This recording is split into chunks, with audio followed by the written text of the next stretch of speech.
actually not going to use the mic because I taught junior high and high school. So, and was a cheerleader sponsor too. So, can everybody hear me in the back? See? All right, good. Loud, and I'm Cajun, so between the two. Thank you so much for coming today. It makes me feel very important and very popular to have a crowd like this. It's a lot of people. So, and I know you're here because you love math just as much as I do. So, it wasn't a joke. It really wasn't. I was really being sincere. I know that you're very interested in math and what the future holds for your child. As Ms. Kolpleski said, I am also a Mitchell parent. I have a 6th grader here at Mitchell Intermediate, and I also have a 1st grade daughter as well. And so I know all about this. I taught junior high and high school in the Conroe High feeder zone, the College Park feeder zone, and in the Woodlands High feeder zone. So I run quite the gamut. I also like to tell everybody that my mom was also a math teacher. In fact, she was my geometry teacher. So I come from a long lineage of good mathematicians. So today I'm going to talk to you about kind of a wide variety of events that I kind of want to go through. I want to talk about the sequence that the students will go through because I think there's a lot of misconceptions or maybe just some things that are unclear about what options students have. I will tell you before I go into that my philosophy is, I do feel like she's a church. Ms. Brown's like, we have three in the back, 3. I think that's outstanding. That there are a lot of options for kids, and my general philosophy is always we want to make sure in CISD that we have the right class for the right student at the right time. Students mature mathematically very different, and it's very different from their normal maturity as well.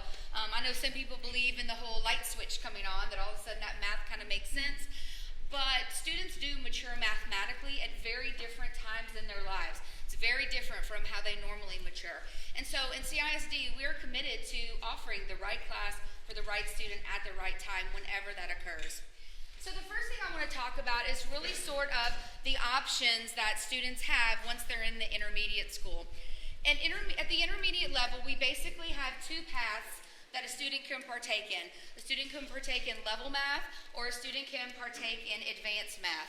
One of the big misconceptions that I realized was out there when I took over this job 6 years ago was that people thought that if your student did not get an advanced math in intermediate school, that the world was over. That it was like never, I would get calls all the time, Ms. Berger, they're never going to do, yes they are, it's really going to be okay. Again, right class, right student, right time. So some students aren't ready for advanced math in intermediate school, but then are ready for advanced classes in junior high. So we just want to make sure that we offer lots of options. So I kind of want to go through some typical paths that the students will take from intermediate school and then on up. One option that we have is that a student could be in advanced math for 5th grade and for 6th grade, and then those students would go to Algebra 1 in the 7th grade and Geometry in the 8th grade. Now, I want to tell you that this is actually not a very common option. The reason why is, are some students ready for this? Absolutely, but not many. It's a very high-level path to go on.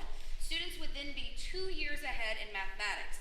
And when I talk about the sequence that the students will take in high school, you will see that that really is for that top really level of students because they're going to skip several grade levels in math, and that's a tough thing to do.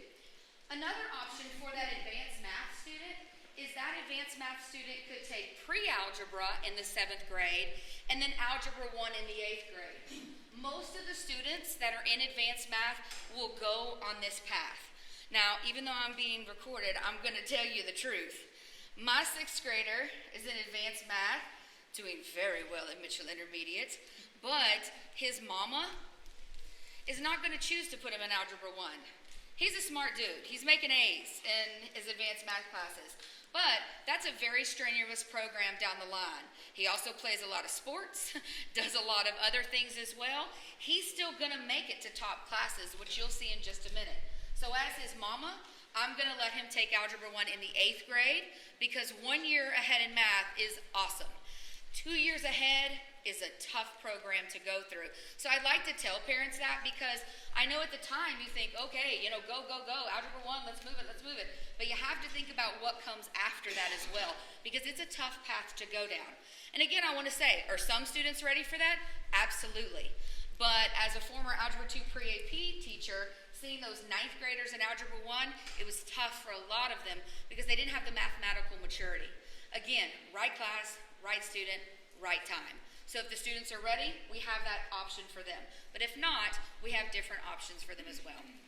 Now, if your student is in regular math right now, in level math, one track that they will go down is to take level 7th grade math in the 7th grade, and then they will take pre-algebra in the 8th grade. Pre-algebra is an 8th grade level course. So that's the track that some students, well, most of 7th grade students that were in level math will take. But let's say that your student is ready for a little bit more strenuous of a program, right? They've matured more mathematically during those intermediate years, because, trust me, I have an intermediate kid. They change. Right? I look at Berger, he looks like a man sometimes to me. I don't know him. Where is my baby, right? So they mature differently.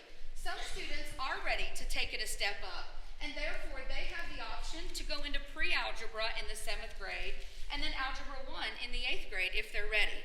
So you can see by the different paths that I'm showing, there are lots of different options. One that I didn't put on here, but I want to say, is that a student could even go into level 7th grade math and rock the house, and then go into algebra 1 in the 8th grade as well. We have that option too. Right class, right students, right time, right? So we have all those variety of options. So those calls that I used to get about, my life is over, I'm not going to do it. Okay, well, you can, just maybe next year or the next year or whenever your student is ready. The same thing with that algebra 1. A lot of times we've seen, a lot of parents or a lot of students, well, let's do it. They're not really ready, but let's do it. And then they crash and burn later. I'd much rather them wait and get a solid foundation and go into those classes when they're ready. So a variety of options that we have for students, no matter what class that they're sitting in right now in intermediate school. Now, to get in some of these courses, let me go back that one, there you go. To get into some of these courses, like the pre-algebra, like the algebra 1, things like that, we look at a variety of things. We look at placement tests, their class grades, how they do on STAR. We also offer credit by exam in the district. Not very many students do it. Another company makes it, like a university makes it. We don't make it, so it's kind of difficult. We also offer an accelerated summer school. Oh, I'm not on the carpet. Oh. Sorry, Mr. Hicks. We also offer an accelerated summer school option for some students who, again, they may mature differently mathematically, and so we find that, they weren't quite ready, but then they've done some work, and they want to take that course over the summer to help prepare more, and then move up to a higher level class. So we do have several options that we provide for students. So now let's take a look at this whole high school fun, exciting thing. Now, in high school, we have lots of options that the students can take, but I want to kind of call out your attention to a few things. So let's say, let's pick a random 6th grade math student in advanced math. His name may or may not be Zachary. Zachary, I would like him to he's doing really late, I would like him to take Algebra 1 as the 8th grader, and then Geometry Pre-AP as a 9th grader, Algebra 2 Pre-AP, Pre-Calculus as an 11th grader, and then as a 12th grader, you can see there are lots of options, right? In fact, if Zachary proves that he's doing really well in his pre-AP courses, his mom, who knows a lot about math, may suggest that he doubles up with AP statistics during his pre-cal year. Like if he tells me, Mom, I'm going to be an engineer or something. Anyway, then I'm going to recommend maybe he double up. But you can see that being 1 year ahead in math, he is going to take some sort of AP course his senior year. He's going to be able to take calculus or AP stats or something like that. So being 1 year ahead of math, he's going to get that option, right? Now look what happens though if you're 2 years ahead in math. You're going to take geometry as an 8th grader, that algebra 2 as a 9th grader, pre-cal, and then look, you have 2 years left. After that, you have 2 years left. And if you can see some of these courses that are listed up here, the college algebra really isn't a choice as an 11th grader unless you drop down. That takes some work to do that, to 11th grade and 12th grade only have the AP options, statistics, calculus. So those kids that I was talking about taking Algebra 1 as a 7th grader, they're going to have at least 2 years of AP math courses. So that's a lot to consider. That's a lot too. Now again, do we have students who are ready for that? Absolutely. I've taught them, absolutely. They're like on fire, right? But not everybody is. So that's a path that you definitely have to consider. Now, I don't want to just talk about that high path because we also have struggling learners too. And we want to make sure that we do everything we can to help support our struggling learners as well. They may not be hopefully they love math. But if it's not quite their favorite thing, first of all, call me and I'll give them a pep talk. And second of all, let's look at some of the options that they have. The student can take Algebra 1 even in the 9th grade. That is an option. Algebra 1 in the 9th grade, and then geometry, and then Algebra 2. But we have some other options for those that are struggling. We can work a little bit in this area here for our Algebra 1 in the 9th grade. If we have students that have gone through Algebra 1 and geometry, and maybe they're not ready for Algebra 2, they can take Math Models. And that's a course that kind of gets them ready for Algebra 2. And then they can take Algebra 2 as a senior. You can also see up there, we have a few other courses like College Algebra, which is a course that comes after Algebra 2, but before Pre-Cal. So maybe they got through Algebra 2, but aren't quite ready for Pre-Cal. We offer that College Algebra as a choice. We also offer a course called Advanced Quantitative Reasoning that kind of is in that same boat. It's a more real-world application course, but the same thing. If the students aren't ready for Pre-Cal, they have that option. So by showing you some of these different paths that students can take, I hope that you can see, right class, right student, right time, right? And think about it. When you get to high school too, you can also have the option to double up on your math courses sometimes as well. So we see students who maybe were on a level track who all of a sudden math maturity kicked in, we're ready to do something a little bit more. We get them to double up and then move on. Or we have a struggling student who's been on a different path. It's going well with support, they're doing well. They kind of want to get back on that track to finish with Pre-Cal, and we'll let them double up as well. So as you can see, those My Life is Over calls, I wanted to show you that there are a ton of options. We want to make sure that we're supporting all of your students, whether they're struggling in math, performing on level in math, or advanced in math. We want to have courses that support all of those students because math is awesome. That's awesome. I was serious. It's awesome. So I hope that kind of makes sense, and I'll take some questions on that in just a minute. So another big topic to talk about is, of course, the STAR test, the curriculum, the new TEKS, and the instructional materials. Those are really hot topics.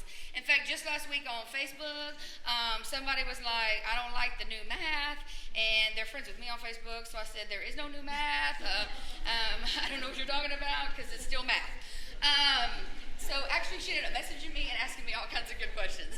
So you've probably heard that, the new math, and things like that. So I think that's kind of one of the first things that I want to address is that I've studied math for a long time, and I came out of the womb of a mathematician as well. So again, born into it.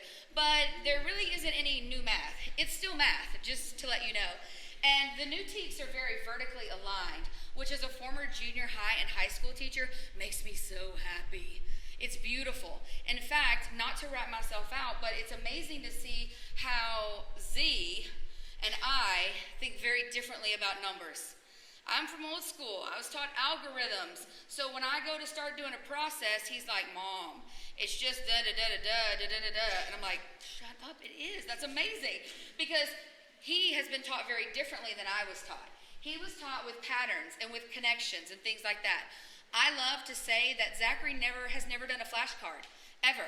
He wasn't taught with flashcards. He was taught with patterns, right? Because his teacher was following the scope and sequence, which made me very happy. And so they didn't do flashcards. They talked about patterns and about how numbers were related to each other. And if you could double a number, then what does that take to then multiply it by 4? How is that connected? And he knows all of his facts very well. But that line of thinking is very important, and that's what the new TEKS really do promote. This is another Facebook story. I'm telling all Facebook stories. I had a mom actually message me and ask me, she said, and this was actually from a younger grade, but she didn't understand how $12.99 rounded to 10. And I said, well, how are you rounding it? And she said, well, it should be 13, not 10. And I said, well, what did they ask them to round to? Because I could round that number to the nearest cent. I could round it to the nearest dollar. I could round it to the nearest 5. I could round to the nearest 10. And her answer back to me was, oh. Because she was rounding it to the nearest dollar because $12.99 rounds to $13. But the instructions were to round it to the nearest 10. So $12.99 was closer to 10 than it was to 20. And so I think sometimes our traditional things that we learned or that we taught or we were taught might be different than what the students are learning now. And so that's why it might be new math for you, but it's not new math. Like nobody made up a new math. That didn't happen. So a few things we've learned about the STAR have been very, very insightful. So I want to highlight a few of those things because I always like to make the joke that it's not your mama's math. Well, I'm the mama this time because it's very different from the way I was taught. We see that there are a lot of multi-step problems throughout the test. And of course, after you do one step, that answer's on there. Of course it is, right? I won't say anything bad about that, but of course it is, right? So we have to help students understand how to problem solve. Examples and non-examples, there's a lot of that, right? Which one is not the appropriate one, right? So, or which one does not show this, or which one does show this, and more than one could show that. So it's a very different line of thinking. Like I said, questions are being asked differently. That's probably the biggest one coming up next is to justify. Justify, justify, justify. We've seen questions where all of the answers are the same. What's different is the justify. The answer is 28 because. The answer is 28 because. 28 because. 28 because. You know, what we're trying so hard to do is to no longer say, well, you have to do it this way.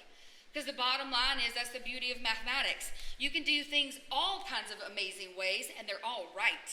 In fact, I want to see how you work it, and I want to see how I work it, and I want us to talk about it. Because if I see all these different multiple representations, that's going to give me more tools in my tool belt to be able to use. So that's why it's so important that students talk about their thinking. We love math talk. We love mathematical discourse. In fact, in a minute, I'm going to talk about poster method. We love when the students get in a circle and defend their answer. I got this because, and this is why I think it's correct. You got something else. Tell me why you got that. It's amazing. It's actually electric when you're in the room and students, well, for me it is because it's so exciting. It's math talk. That makes me so happy. Formal math vocabulary definitely required so much real-life application in formal language and mathematical symbols. So you have to know the words and what they mean, right? Because you have to know the proper vocabulary because trust me, it's going to be on there. But that's just good mathematics anyway. Instead of, we're trying our very best to go away from all the little tricks. And as a former junior high and high school teacher, every year somebody would say to me, Ms. Berger, is this the, and then they would say some little rhyme. And I'd be like, I have no idea the words that are coming out of your mouth. Like, I don't get it. Something about a dog and a house, and that's not math to me. That's like animal science or something. I don't know. And so, but I'd be like, okay, this is the math that we need to do. So we're really trying to stray away from those tricks. We want it to be solid mathematics. And that way when they get to high school, a lot of it is the same application, just with variables. So we want them to understand the processes behind it because it's going to carry all the way through with them. Now, I love to talk about the process standards. With the new TEKS came new process standards. And the process standards are now K through 12, which is fabulous. We used to have some for some grades and some for other grades, and we're like, hello, it's math. So now we have process standards that are K-12. So I'd like to just read that to you real fast. The process skills weave the other knowledge and skills together so that students may be successful problem solvers and use mathematics efficiently and effectively in daily life. Isn't that just a great problem solver right there? And so I put some words around it that I think really kind of exemplify what good math process standards look like. We say to our teachers and our students all the time, we want them to use the process standards every day. Those are the things that connect it all together. And I'm actually going to show you the process standards. Here they are. K-12, those are the process standards. Those are the things that tie it all together. that we want to teach everything through because they make sense. Okay, this is the interactive portion of the talk. Tell me some words you see up there that you think might be super important. I may have highlighted a few. Come on, shout it out. Apply. Apply, that's huge. What else? Justify. Justify, huge. Come on, there's another big one. I'm looking for it. Analyze. Analyze is very good. Communicate. Do you see like communicate? Yes. We see, oh, yes. Look at all of them pop up. There's a lot of I know I just happened to have planned that. There are a lot. Communication is written a lot in there. We don't want them just sitting in their desk working their little in isolation. We want them talking about math. We want them to communicate. Like I mentioned earlier, how did you solve it? How did I solve it? Can we find a different way to solve it? Those are all beautiful things and make them better mathematicians. But the process standards really require it too. They require us to communicate. So that math talk, so gone is the day where I want to walk into the math classroom and it's, don't want it. We want the kids talking and discussing math. That math discourse is beautiful. Now you mentioned a few of other of these, like analyze. That's pretty high level, right? To analyze something. That's not me just regurgitating something. I have to analyze it, and that's a big deal. I highlighted a few more. Justify, that's a big one. You know, I was just having a talk yesterday afternoon. I was at another intermediate school talking, and we were talking about how important justifying is. You know, you got that answer, why? How? Who? What? When? Where? And we don't want it to be like when I ask the student, okay, you got 20, why? I don't want them to say, oh, no, I mean 15. I mean 30. No. No, the 20 is good, or the 10 is good, or well, the answer is good. I just want to know why. Getting behind their thinking of the mathematics will help give us great insight to how they're thinking and to help them explore kind of lots of different options. So justifying things is a big deal. Also, you'll see in the TEKS words like generate, formulate. So instead of just being able to work a problem, can you generate something that produces that answer? It's a very different ball game than anything we've seen before, but still the same math. All right, so I want to take you through just a couple of examples. And don't worry, I will not be testing you. All right, I just wanted to show this example right here because you see that I've talked about that even though this one shows that the answers are all different, do you see that because right there? And like I said, in the higher grades, they'll all be the same, and the because will be different. So the answer, while still important, not the most important thing.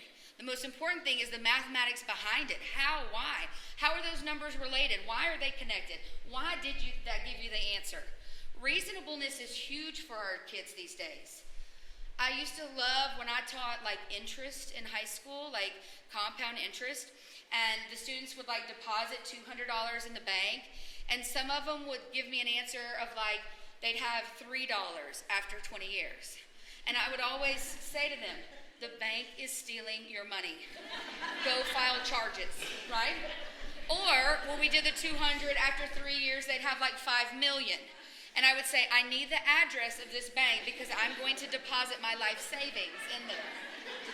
Reasonableness is important for our kids. We want the numbers to make sense and be connected and relate to one another. We want to see why this answer makes sense. Even the work that Z was doing a couple weeks ago with integers, and he was working on that. Well, we had this, but then we had negatives, and it decreased. And why did it decrease? What did that do to the value? Or the temperature went down and then it went up. So where are we at now? Those kind of pieces are so important for our students to know. All right, take a look at this one. I put this one up there because look at the answer choices. Nicole and Eric, Keisha, Nicole, Eric, and Keisha. We see a lot of those. That look like anybody who's taken the SAT in their life. 1 and 2, 1 and 3 and 4 and right?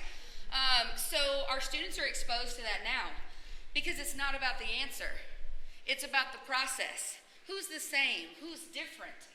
All right? If I have like equivalent fractions, well, that can look like a bunch of different fractions. It can also look like a picture, or a graph or all kinds of different things, but yet they're all equivalent. We want them to see that connection. So we definitely see problems where more than one thing works, and they need to know why it works. You can see this is a very different line of thinking than things we've done before, right? Before, when they took tax, the answer is 12, circle, I'm out. It's not that way anymore. So we have to train them to be good mathematicians.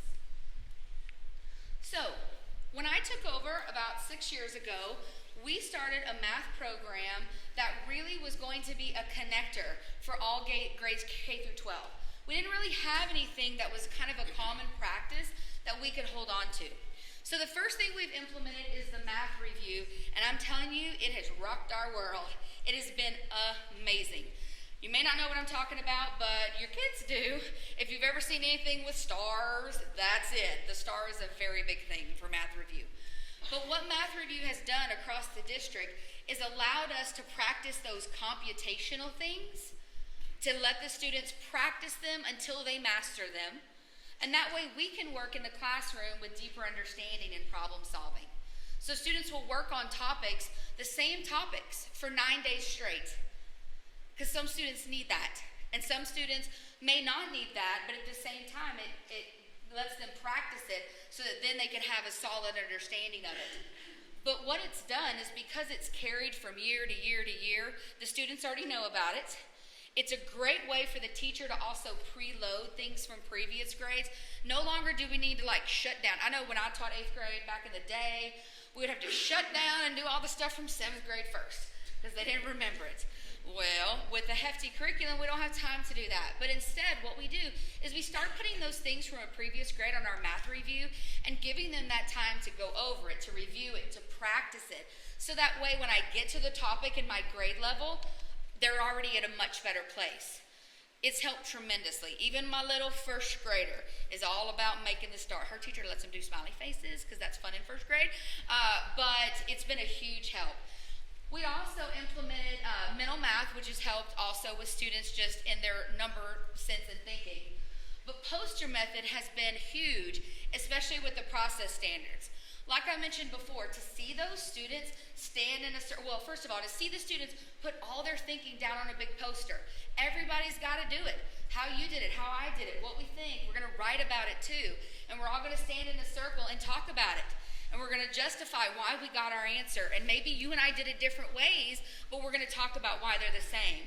Or maybe all of us but one person got the right answer or got an answer, and we want to hear why. And then what I love about it is that after the students go, they put all their thinking down, they get to go visit. They get to go visit other groups. What'd you do? Why'd you do that? Then they come back together and say, okay, either yes, we're amazing, let's keep going, or maybe let's try this. It's just a great way to expose students to all different types of thinking. So we love CISD Solves. It's been huge. We do other components like the Texas problem solving or the CISD problem solving math, guided math, small group instruction. I know I'm just saying a bunch of words to you right now, but let me tell you that those things are things to get students thinking. It's strategies that teachers can use in their class to get students talking and to thinking about mathematics because it's so important. So, I don't know if you heard that little secret last year that there were new TEKs. Anybody hear about that? Yeah, that was a little bit of a joke because hits my 2 Facebook examples earlier, right? So, again, we implemented new math TEKs last year for grades K through 8. This year, they're new for our high school courses, 9 through 12. And again, just to clear up that misconception, it's not new. It's not like new crazy Martian math or anything. It's still math. It's very vertically aligned. It also contains a lot of specificity. Like, we don't want students just to be able to add fractions with the old algorithmic way. We want them to model it. We want them to use strip diagrams or fraction bars to do that. We want them to determine if things are the same or if they're different and why they are. We want them to generate fractions that are equivalent. It's a very different ball game, right? It's a different way of thinking. So these are the things that we kind of have learned. We have new material to each grade level, and I'll tell you, 6th grade had the most change, and then after that was 5th grade. Right? So hello, intermediate. intermediate. So basically bring your math teacher's gifts. No, I'm just teasing. But they had the most change. K through 8, the most was intermediate school. In fact, I opened up one of my meetings and said, welcome to the 6th grade teachers. Thank you so much for agreeing to teach Algebra 1 this year. Because a lot of it were algebraic skills that moved down. But like I mentioned, I know I like to throw my kid out there a lot, but like I like to say about him, to see him work with expressions and variables and things like that is beautiful to me. And I think to myself, oh my gosh, you're going to be so prepared for Algebra 1. So prepared. And the numbers are connected and they make sense to him. What things are like terms. All students, it's very different. And as a former Algebra 1 teacher, it's a beautiful thing to see the things that they're doing in intermediate school. I mean, it is. They're working their tails off because it's new stuff for them to teach. But at the same time, they're doing a really amazing job. Again, those process standards that I mentioned, that's a big deal. I want to talk about this kind of third bullet right here. They must teach the teaks integrated and not in isolation. That really goes along with what I'm saying about things being all connected. Our teaks are the standards that the state says we have to teach. So you have to teach this concept, like adding fractions or whatever it is. But it's important for us to say, you know what? I'm not just going to teach that and then go to the next one. And then teach that and then go to the next one. We're going to look how things are connected, right? I'll give you an elementary example. We don't want elementary teachers anymore to teach all of addition and then stop and do all of subtraction because they are connected. They're fact families. They're inverse operations, right? They go together. So we want to talk about when you do 5 plus 1 is 6, 6 minus 5 is 1. They're all connected together. So that's what I mean about things in isolation. Don't teach a little part and then move on. See how things are connected. Teach them together, connected, so that students will see how the numbers and the relationships are all really related to each other. And again, that last thing, very important, multiple representations. It's in the teaks all over the place. So we don't necessarily want to see you have to do it this way every time. We don't want that anymore. Let's do it with a graph, or like I mentioned, a strip diagram. We want to see a picture. I want to see a chart. In fact, I was telling an intermediate teacher yesterday, wouldn't it be amazing to say, okay, I want to see how many different ways you can solve that. Go. Well, they'd be all up in that, right? They'd be like, ooh, I have 3. I mean, you can see it, right? I mean, and have that course about, ooh, wait, I didn't even think of that. Because as a mathematician myself, sometimes when we go to math trainings and they give us a problem to work, my brain always goes the algebra route. Because I'm an algebra girl. Well, what's interesting is being with other colleagues, true story, I'd worked my little algebra problem. I looked over, the person next to me had really nothing but pictures written down. And I go, what is that? All right? And so she explained it to me, and I'm like, that is so much easier than what I just did. And it was. And it made sense. That's the way she thinks. And I learned something from her. Well, we got to do another one, and I did it with a picture. Because it was easier, and I liked it, and it made sense. So it really opens the students' eyes when they can see those different multiple representations. That's why we want to do that for them. Also, if you didn't hear, last year we got new books. We got new books last year for K-8, and for high school, we're getting them this year. So we have new materials. We adopted Pearson for K-8. It's been a learning experience. Nothing's perfect, but there are some great things about that resource. Like I said, I got to be in it for 5th grade last year and 6th grade this year, and I was just telling Ms. Kopleski yesterday that I've been so impressed with the multiple representations that the book has, the problem solving that the book has. But I want to tell you the same thing that I tell pretty much everybody else. The book is just a resource. It's not like the Holy Grail that's it. Well, it's not. To think that there's a perfect resource out there is just kidding ourselves, right? Not everything is perfect. We love to take a look at this and this and this and see what fits the stuff we have to teach, what fits the students that we have to teach. So it's a great resource, but it's not the only one. We're going to find all kinds of amazing things, whatever our students need to be the best mathematicians that they are. So here are some things that I'm kind of giving you my word about. As CISD Math Department, in conjunction with all of our schools, there are things that we're definitely committed to. The first one is so important to me, and that's adding value to all of our students. Whether it's a struggling learner or an advanced learner, it is our goal to add value to all students in all content areas, not just math. We want to do that. We want them to learn and grow every day. So we're committed to adding value to students. We're going to be standards-based.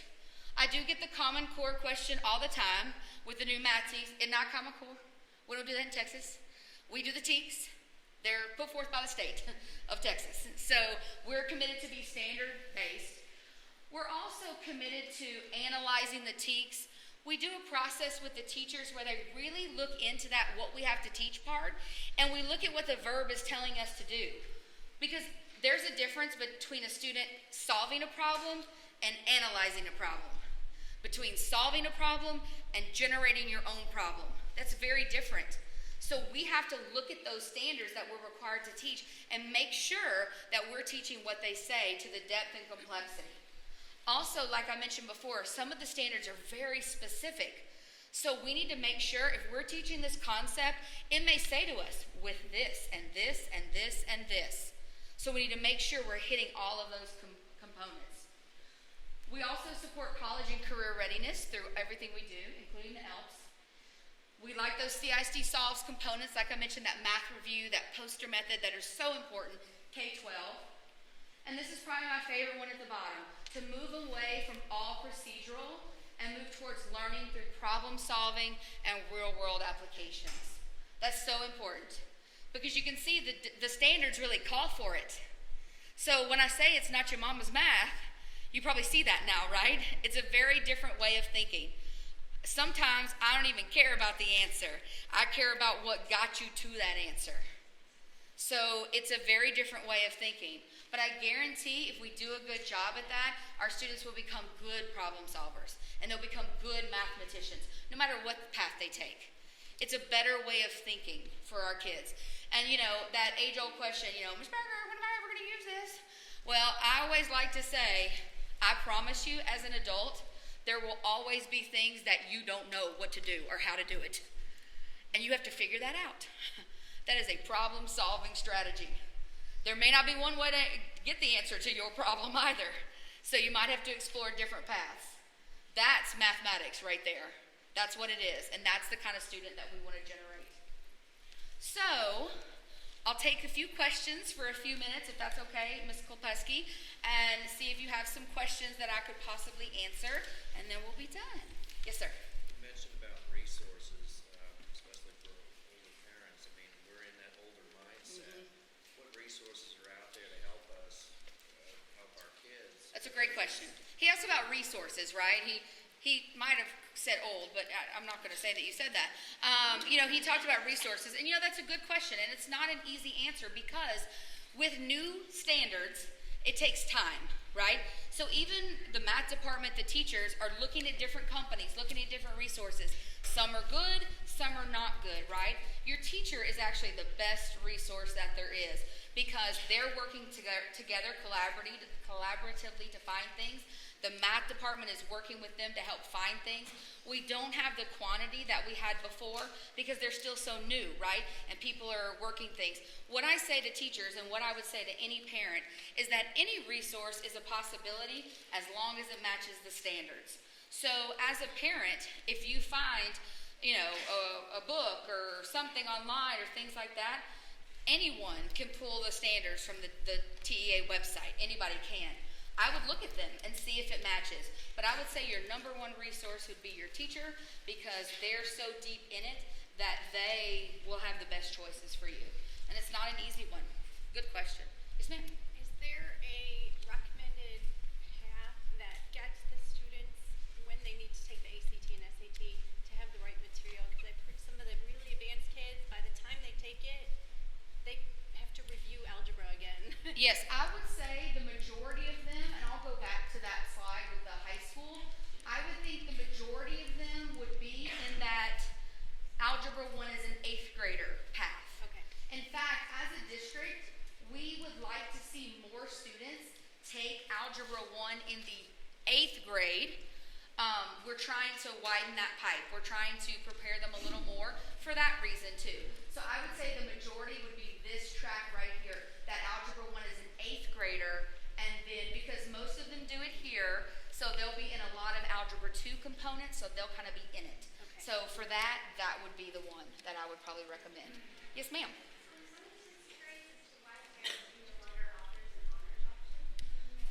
Well, we offer pre-AP. It's just a name difference. Well, things always revolve around different name changes. We're really on, most of them are all now called pre-AP courses. For advancement in math, those occur in junior high. So some high schools have gone away from an honors in the 9th grade level, because I just saw Zachary Berger make a face at me. I'm just saying. He was up in the window. He's like, so some high schools have gone away from doing honors algebra in high school. That would be Zachary Berger for anybody who needs to know.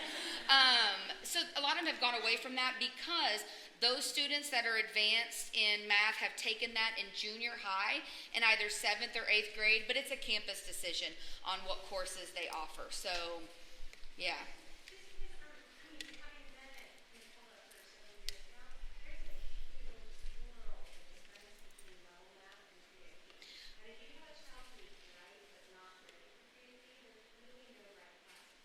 Well, I will say that that is changing with the new TEKS. The old TEKS very much warranted that.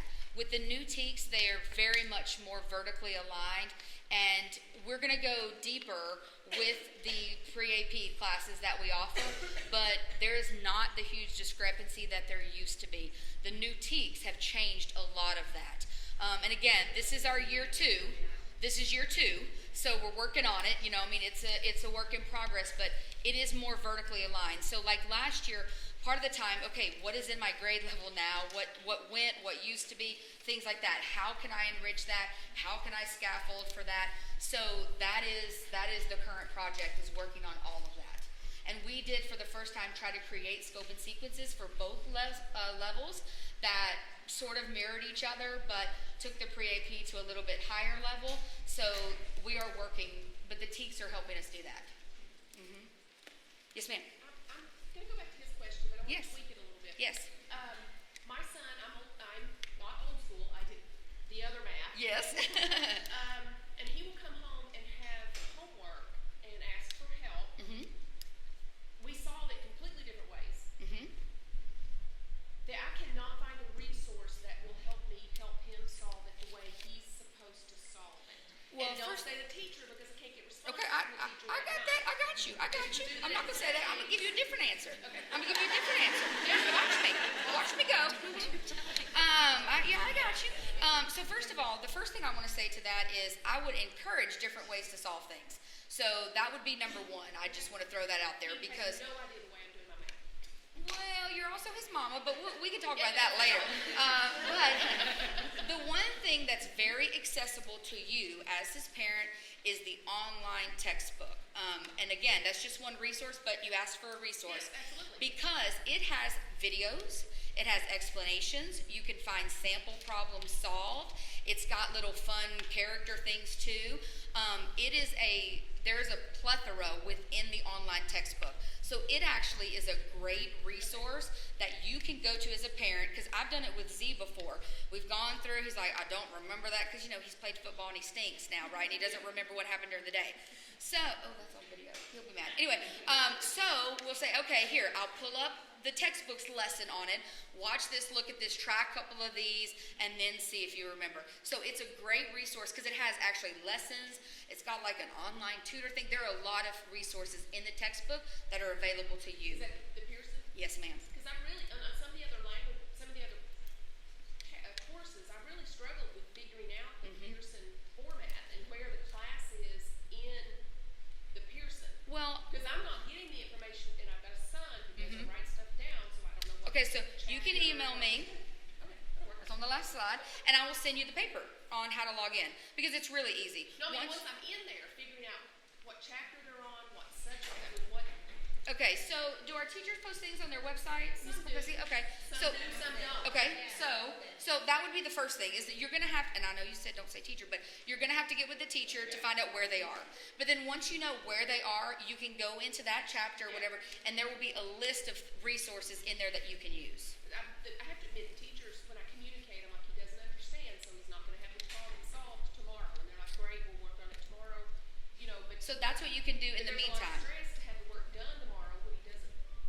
There's just, sometimes it's very stressful. Yes, well, hopefully we can alleviate some of that stress, and I would encourage you to watch some of those videos, look through some of those example problems, and then go to the teacher for extra help, okay? Well, I told me not to say it, but it's the truth. Yes, yes, ma'am.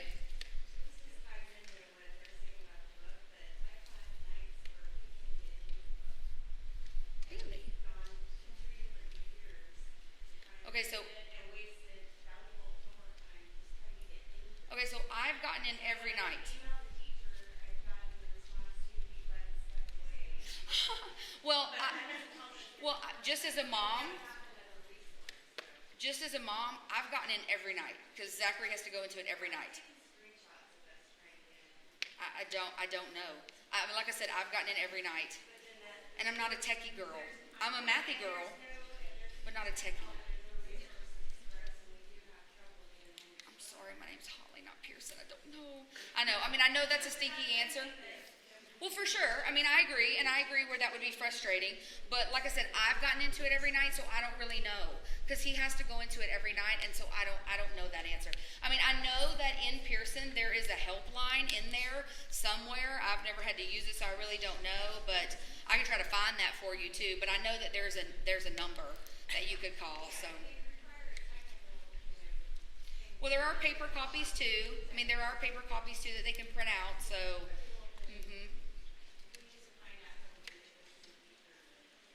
Yeah, because if they can't get on, then we have a paper resource that they could use.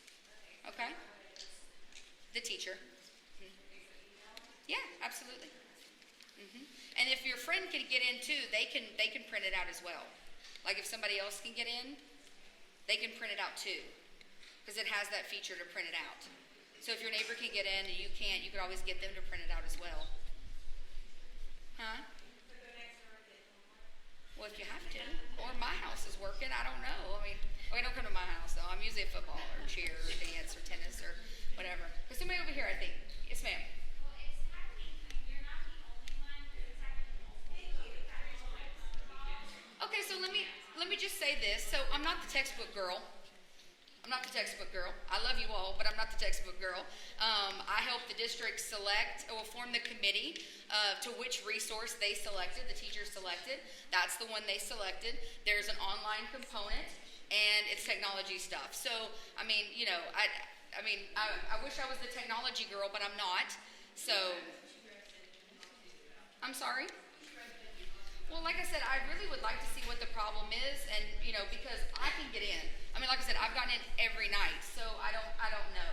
I would say that if you can't get in, maybe we could see what day or why, or I don't know, because I've gotten in every night, Paul. I mean, I'm just being honest.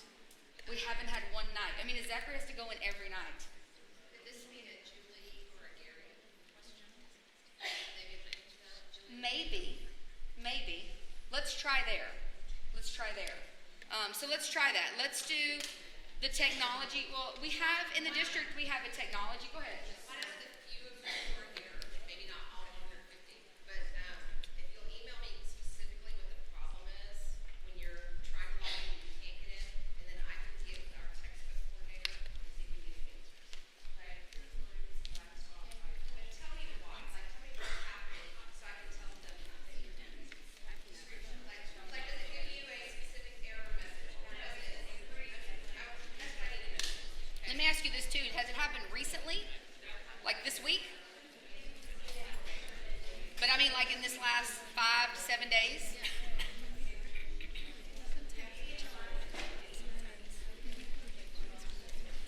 Okay, so I think let's do this. Let's let them go since people are ready to go, and then I can stay around for a little longer and answer questions. Does that sound fine? It looks like there's only one more question. Okay.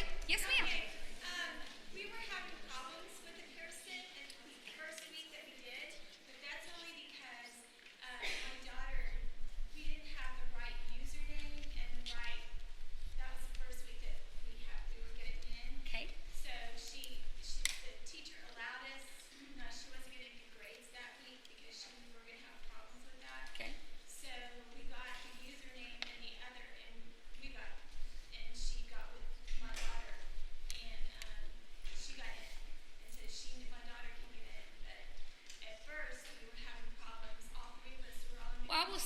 it took a week to 2 weeks at the beginning of the year to get everything situated because we only have like 1 billion students in the district and they all have some form of online something.